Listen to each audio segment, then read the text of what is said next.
ನಾವಿವತ್ತು P F M S ಅಲ್ಲಿ ವೆಂಡರನ್ನು map ಮಾಡ್ಕೊಡೋದು ಹೇಗೆ ಅಂತ ನೋಡೋಣ.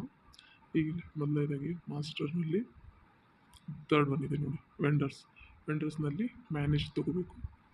ಮ್ಯಾನೇಜ್ ತೊಗೊಂಡಾದ್ಮೇಲೆ ಈ ಥರ ಸ್ಕ್ರೀನ್ ಓಪನ್ ಆಗುತ್ತೆ. ಇಲ್ಲಿದೆ ನೋಡಿ, ಇಲ್ಲಿ ಅಕೌಂಟ್ ನಂಬರನ್ನು ಎಡಿಟ್ ಮಾಡಬೇಕು. ಇಲ್ಲಿ ವೆಂಡರ್ಸ್ ರಿಜಿಸ್ಟರ್ಡ್ ಬೈ ಮೀ ಅಂದರೆ ಈಗ ವೆಂಡರ್ನ ನಾವು ಕ್ರಿಯೇಟ್ ಮಾಡಿದರೆ ಇಲ್ಲಿ ಅಕೌಂಟ್ ನಂಬರ್ ಹಾಕಿ ಸರ್ಚ್ ಹಾಕಿದರೆ ತೋರಿಸುತ್ತೆ ಅದು. ಈಗ ಇದನ್ನು ವೆಂಡರ್ಸ್ನ ಆಲ್ರೆಡಿ ಕ್ರಿಯೇಟ್ ಆಗಿದೆ, ಹಾಗಾಗಿ ಇಲ್ಲಿ ಸರ್ಚ್ ಕೊಟ್ಟರೆ ಈಗ ಹಾಕ್ತಾಯಿದ್ದೀನಿ ನೋಡಿ, ಇಲ್ಲಿ ಅಕೌಂಟ್ ನಂಬರ್ ಹಾಕಿ ಸರ್ಚ್ ಕೊಡಬೇಕು.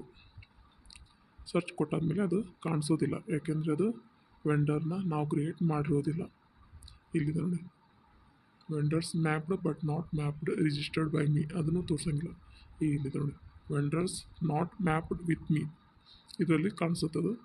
ಕಾಣಿಸಿದ ಮೇಲೆ ಇಲ್ಲಿದೆ ನೋಡಿ, ನಾವು ಯಾವ್ದು ಅಕೌಂಟ್ ನಂಬರ್ ಹಾಕಿರ್ತೀವಿ ಆ ಸಿಬ್ಬಂದಿ ಹೆಸರನ್ನು ತೋರಿಸುತ್ತೆ. ಆಮೇಲೆ ಮ್ಯಾಪ್ ಮಾಡ್ಕೋಬೇಕು.